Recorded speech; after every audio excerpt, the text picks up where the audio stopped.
ma chronique juridique, il m'arrive de tirer de mes dossiers, disons, des thèmes, hein. Et aujourd'hui, on a vraiment une illustration intéressante. Vous savez que je fais partie de la défense d'Alain Soral, hein, qui est le président d'Égalité et Réconciliation en France, et qui prône, comment le dire, l'évitement de la guerre civile, hein. Il prône une entente, voire même une réconciliation, qui permette de sortir de cette situation du marasme dans lequel nous sommes, autrement que par une violence qui de toute façon ne fera gagner personne. J'avais un ami serbo-croate qui me disait, à l'époque, il y a peut-être une quinzaine d'années, je lui disais, comme beaucoup le pensent aujourd'hui, je le redis, je ne le pense plus, hein. Il disait vivement la guerre civile. Je disais vivement la guerre civile. Et lui me disait, tu sais, d'une guerre civile, personne ne sort gagnant. Personne. Les choses se passent comme si le déchaînement judiciaire, les procès faits à Alain Soral, d'un seul coup, n'était plus la tactique adoptée contre lui. Peut-être que le fait de s'être saisi des procès pour faire de la pédagogie, et plutôt que de se laisser étouffer par la procédure, asphyxier sous le coup des condamnations judiciaires, de voir son casier judiciaire s'allonger, qui permettent ensuite à la presse et aux adversaires de traiter Alain Soral de criminel, ou de dire tout simplement que c'est quelqu'un qui injurie ou qui diffame.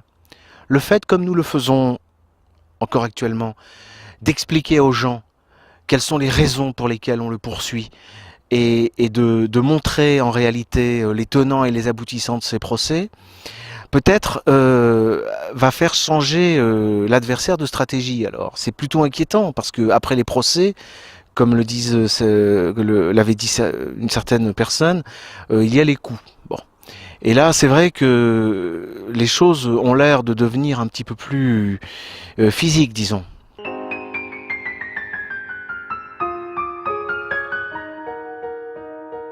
Et donc Alain Soral reçoit une lettre curieuse, hein, surprenante, qui émane du ministère de l'Intérieur français, et qui, en substance, lui dit que il a été remarqué que des listes de noms de gens à supprimer circulent dans des milieux proches de l'entité appelée Daesh, c'est-à-dire les terroristes, comme on les appelle, et que son nom figure sur ces listes. Bon. Mais que faute de plus d'éléments, le ministère n'envisage pas du tout de le protéger. Maintenant, pour adopter une autre attitude, il faut qu'il vienne se confesser, en somme, au ministère, qu'il explique en gros ce que sont ses projets, ses lieux d'habitation, bref, qu'il entre dans une collaboration active avec le ministère. Donc là vous avez quelque chose d'absolument révélateur du monde pernicieux, enfin de la perversité dans laquelle la politique actuelle baigne, enfin que le gouvernement français, qui est l'ennemi déclaré, officiel, d'Alain Soral, qui d'ailleurs a mis en place des commissions d'experts autoproclamés, comme la DILCRA, pour démontrer la congruence entre le mouvement Daesh et le mouvement d'Alain Soral. Bon. Que ce gouvernement français-là vienne voir Alain Soral en lui disant « Nous pouvons, nous, vous protéger de Daesh », il y a quelque chose d'assez extraordinaire. D'autant que bon nombre pensent que Daesh est une création atlantiste, enfin, voire israélienne. Je ne parle pas des masses, de la base, des membres de ces organisations, mais du sommet. Et en tout cas des armes, les armes, le matériel. Qui fournit le matériel des djihadistes, entre guillemets, qui sont en Irak et en Syrie? C'est du matériel français. François Hollande l'a reconnu. Donc c'est lui qui arme les terroristes, entre guillemets, et qui aujourd'hui propose sa protection. Enfin, il y a quelque chose de très surprenant.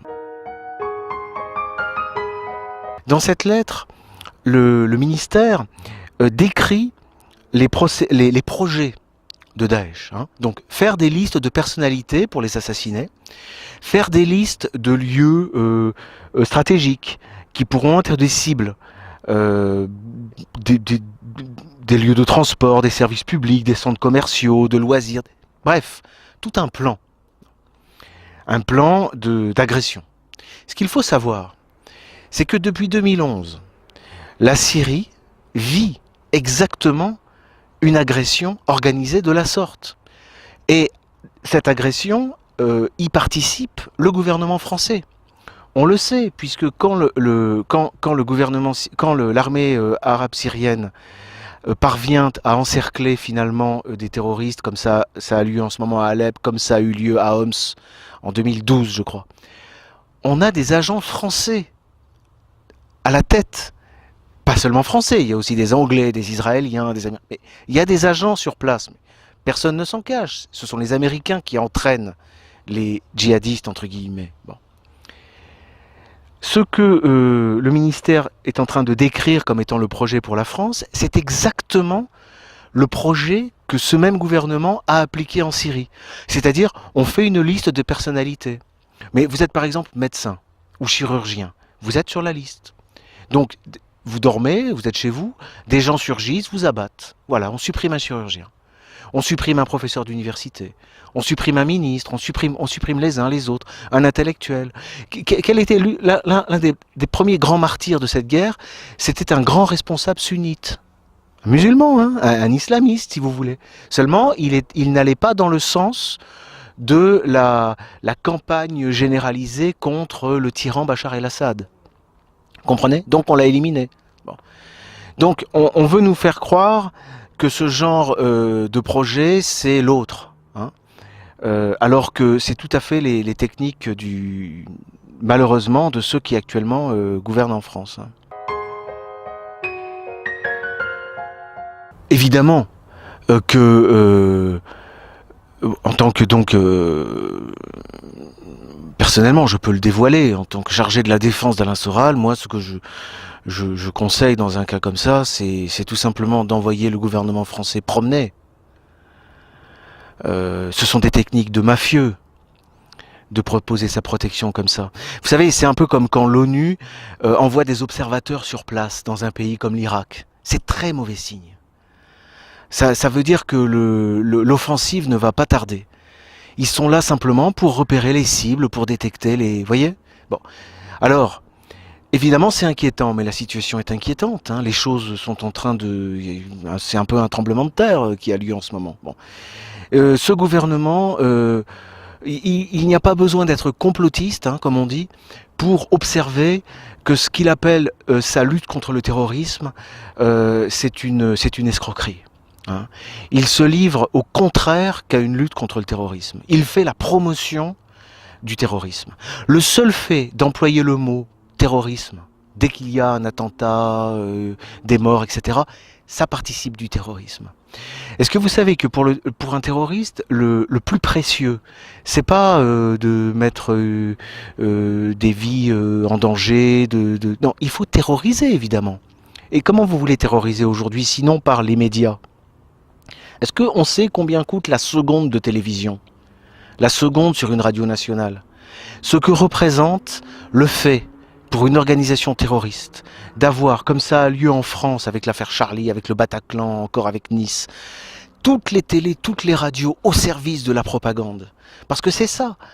Le gouvernement français se met au service de la propagande terroriste. Il fait de la propagande terroriste. Bon. Quand il emploie le terme de guerre, tous les experts le disent, la première erreur à commettre quand on est face à des terroristes, c'est de parler de guerre. La seule stratégie possible, quand vraiment on veut lutter contre le terrorisme, entre guillemets, c'est de traiter les agents qui commettent des attentats comme de vulgaires criminels. Lorsque vous commencez à instaurer des états d'urgence généralisés, à affoler la population, à changer la loi, à créer des lois spéciales, ça veut dire que vous reconnaissez que vous n'avez pas en face de vous des brigands, des voyous, mais une cause légitime, voire même une population, plus loin un État. Et ils l'ont leur État, ils l'ont créé puisqu'ils l'ont créé en Irak. Donc il faut comprendre, c'est pas sorcier, il y a une logique dans laquelle, de gré ou de force, peut-être comme ça serait du niveau de à l'insu de leur plein gré, ils sont entraînés, le gouvernement français est entraîné dans une spirale infernale. Et le gouvernement précédent, je rappelle, avait pour ministre des Affaires étrangères Juppé. Juppé a été à l'offensive en Syrie. Le moment des printemps arabes, c'est lui qui était aux manettes. Donc qu'il y ait une alternance, comme c'est probable, il n'y aura aucune alternance. Ça va être exactement le même régime. Ce que le gouvernement français appelle la guerre, c'est sa guerre. Hein, c'est sa guerre à lui. Hein. La guerre d'Alain Soral, c'est une guerre métapolitique. Alain Soral, c'est d'abord un écrivain. Et c'est resté, c'est avant tout encore un écrivain. C'est un intellectuel, voilà. Donc il n'a rien à voir avec j'allais dire avec les manœuvres dans lesquelles on sait qu'au premier rang on a l'entité israélienne, les Américains, l'argent de l'Arabie Saoudite, hein, l'argent du Qatar, parce qu'on ne veut pas du Burkini, mais on veut bien du pétrole du Qatar et de l'argent de l'Arabie Saoudite, à qui on vend des armes, ça on en veut bien. Donc on veut les armes, on veut l'argent, mais pas le Burkini. Mais ce sont les mêmes qui achètent nos armes et qui nous vendent des Burkinis. Quoi qu'il arrive, pas seulement à Alain Soral, quoi qu'il arrive à n'importe quel citoyen français, ou même d'ailleurs étranger, sur le sol de France. Vu ce qui se passe depuis 2011, je ne vais pas résumer ici toutes les erreurs et les malversations commises par les agents qui sont aux commandes en France. Nous pouvons tenir le gouvernement français pour seul et unique responsable.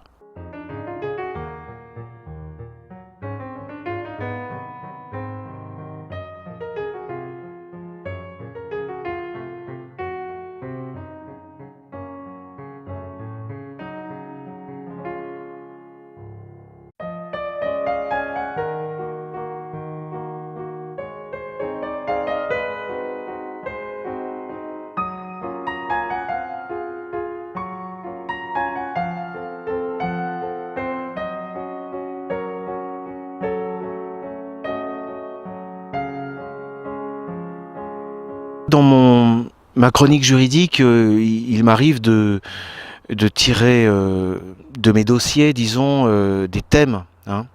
Et aujourd'hui, on a vraiment une illustration intéressante.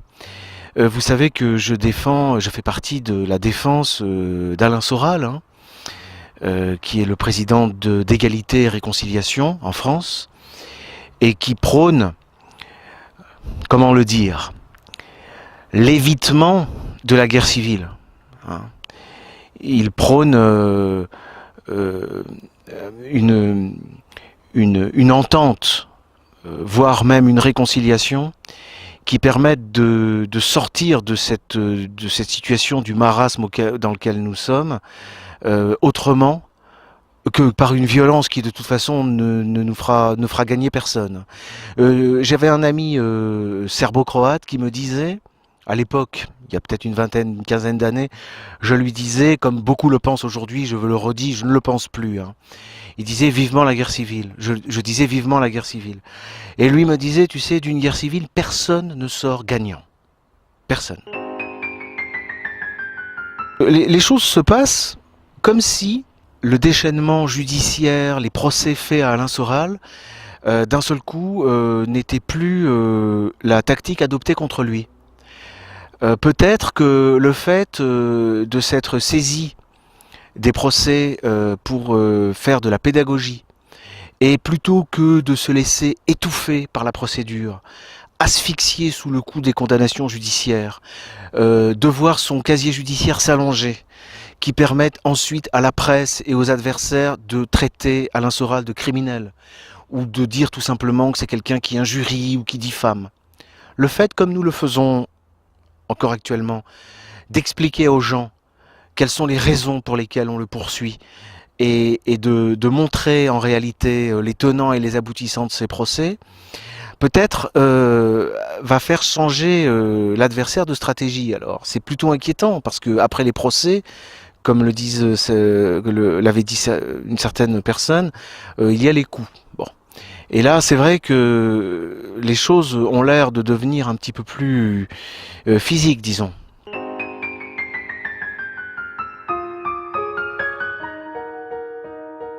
Et donc Alain Soral reçoit une lettre curieuse, hein, surprenante, qui émane du ministère de l'Intérieur français, et qui, en substance, lui dit que il a été remarqué que des listes de noms de gens à supprimer circulent dans des milieux proches de l'entité appelée Daesh, c'est-à-dire les terroristes, comme on les appelle, et que son nom figure sur ces listes. Bon. Mais que faute de plus d'éléments, le ministère n'envisage pas du tout de le protéger. Maintenant, pour adopter une autre attitude, il faut qu'il vienne se confesser, en somme, au ministère, qu'il explique en gros ce que sont ses projets, ses lieux d'habitation, bref, qu'il entre dans une collaboration active avec le ministère. Donc là vous avez quelque chose d'absolument révélateur du monde pernicieux, enfin de la perversité dans laquelle la politique actuelle baigne, enfin que le gouvernement français, qui est l'ennemi déclaré, officiel, d'Alain Soral, qui d'ailleurs a mis en place des commissions d'experts autoproclamés, comme la DILCRA, pour démontrer la congruence entre le mouvement Daesh et le mouvement d'Alain Soral. Bon. Que ce gouvernement français-là vienne voir Alain Soral en lui disant « Nous pouvons, nous, vous protéger de Daesh », il y a quelque chose d'assez extraordinaire. D'autant que bon nombre pensent que Daesh est une création atlantiste, enfin, voire israélienne.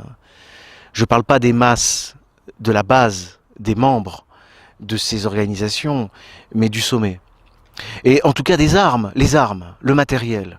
Qui fournit le matériel des djihadistes, entre guillemets, qui sont en Irak et en Syrie? C'est du matériel français. François Hollande l'a reconnu. Donc c'est lui qui arme les terroristes, entre guillemets, et qui aujourd'hui propose sa protection. Enfin, il y a quelque chose de très surprenant.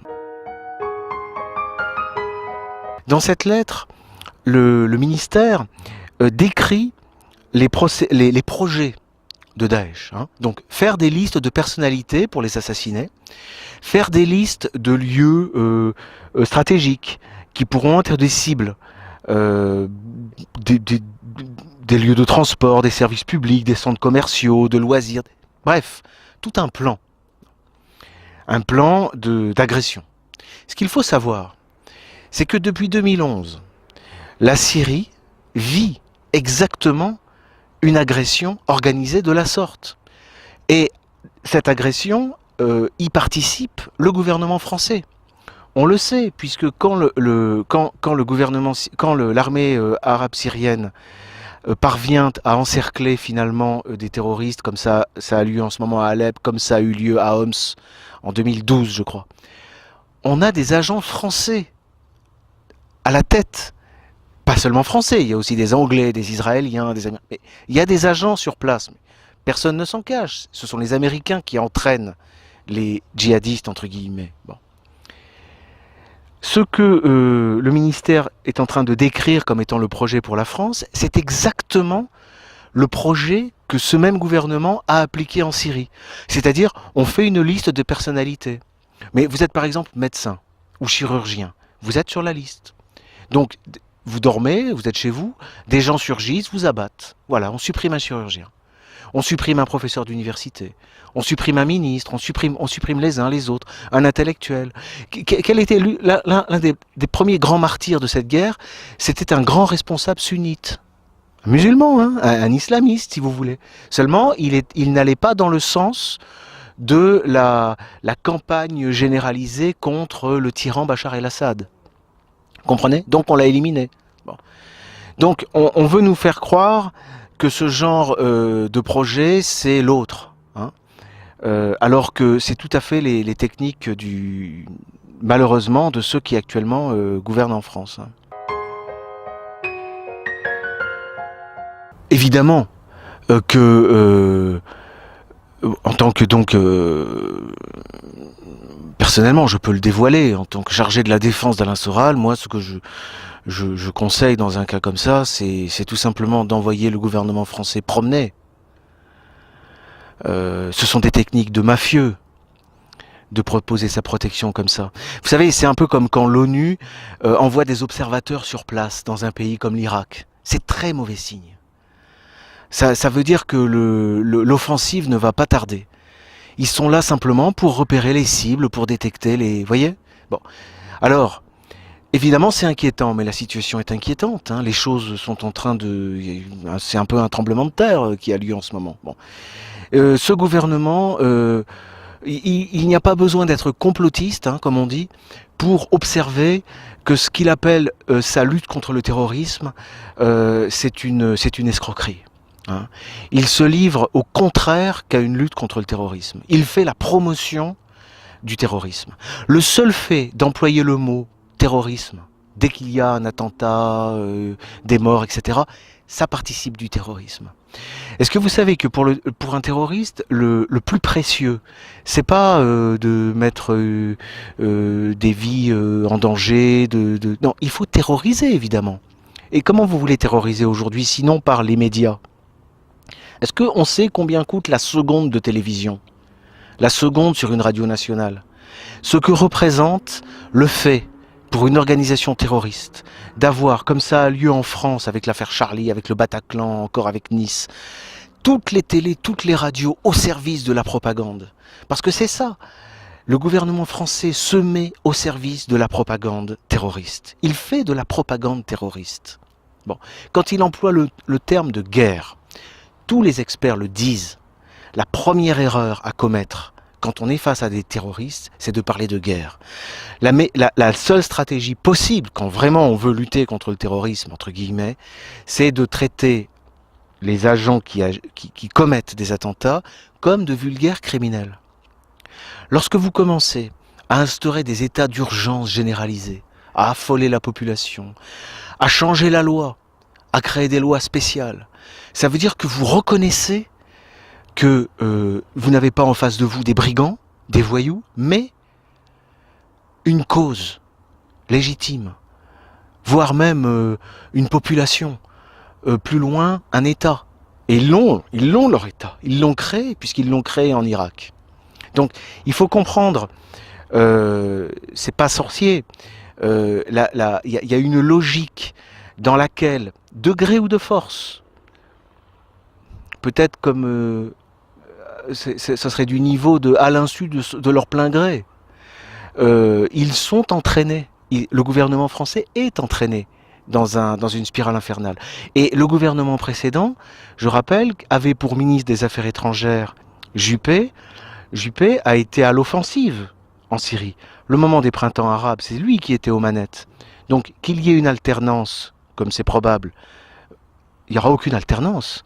Ça va être exactement le même régime.